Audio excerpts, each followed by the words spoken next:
Salomon Arvid Achates Lindman was a Swedish rear admiral, industrialist and conservative politician who served as Prime Minister of Sweden from 1906 to 1911 and again from 1928 to 1930. He was also the leader of the right-wing General Electoral Union between 1912 and 1935, as well as leader of Lantmanna och borgarepartiet from 1913 to 1935, except for a short while during 1917, when he served as Minister for Foreign Affairs. His two tenures as Prime Minister, from 1906 to 1911 and from 1928 to 1930, spanned the introduction of parliamentarianism and universal suffrage. Lindman married Annie Almström in 1888, with whom he had 3 children. He was a cousin of Alex Lindman. Biography. Arvid Lindman was born in Österbybruk, Sweden, the son of managing director Achates Lindman and Ebba Dahlgren. His career as a naval officer 1882–92 reached its peak in 1907 when he was appointed as Rear Admiral in the Naval Reserve. During his political career following this he became known primarily as the Admiral. Lindman was CEO of Iggesundsbruk from 1892 to 1903 and of Strömbackabruk Säby between 1903 and 1923. In 1904 he also became Director General of Televerket. In 1902 he had declined the post as Minister of Finance in Boström's second cabinet but started a political career in 1905 when he became both Minister for Sea Defence in Lundeberg's broad-based cabinet and a member of the Riksdagens First Chamber. Staff's Liberal cabinet. He had hoped to instate complete suffrage for all draft-abiding male citizens under the first-past-the-post system, with implicit support for women's suffrage as well. During the proposal, Lindman was appointed Prime Minister at head of a moderate conservative government. Through great political skill, Lindman managed to enact universal suffrage for male citizens according to the principle of double proportionality in both chambers of parliament in 1907–09.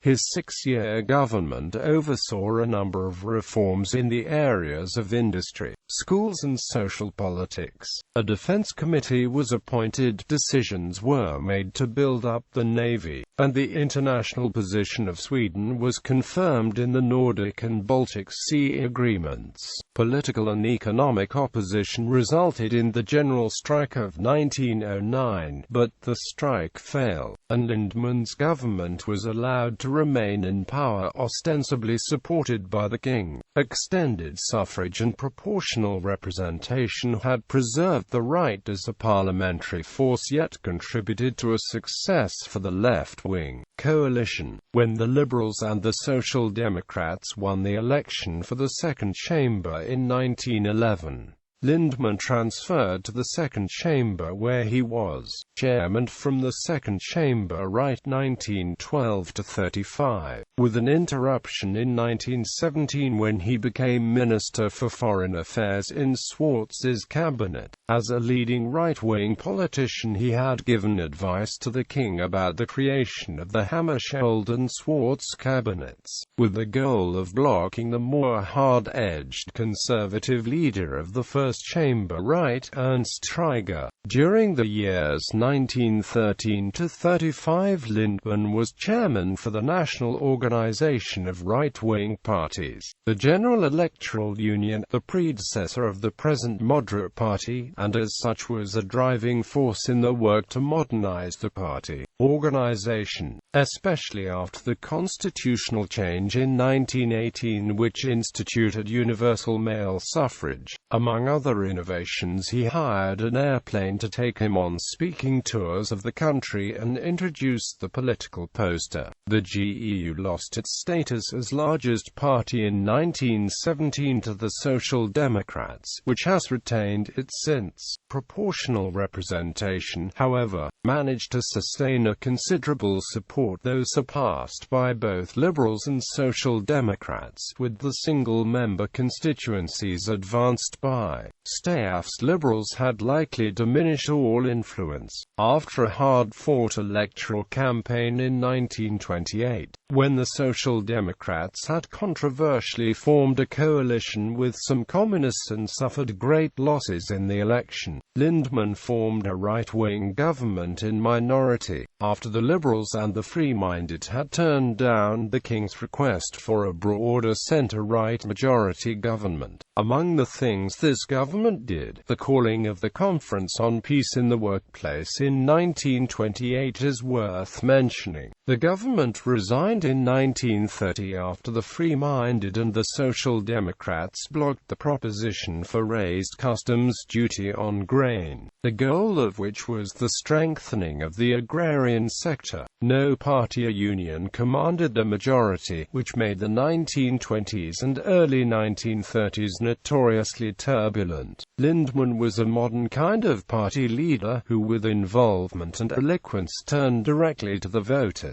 Both as an industrialist and as a politician he was energetic and goal-oriented. He was a pragmatic conservative without losing his principles and an effective political peace broker, who sought a policy of compromise with his adversaries. During the growth of the anti-democratic movements in Europe, he acted as a guardian for the principles of government by the people, and he spoke out strongly against Nazism and fascism. When his party's youth organization started organizing uniformed fascist action groups in the 1930s, he saw to it that they were expelled from the party. The honest thanks over the battle lines from the Social Democratic leader Per Albin Hansson when Lindman resigned as party leader in favor of the younger academic and Professor Gösta Bagge in 1935 was an expression of the wide-ranging respect that he had. Lindman died in an aircraft crash on the 9th of December 1936,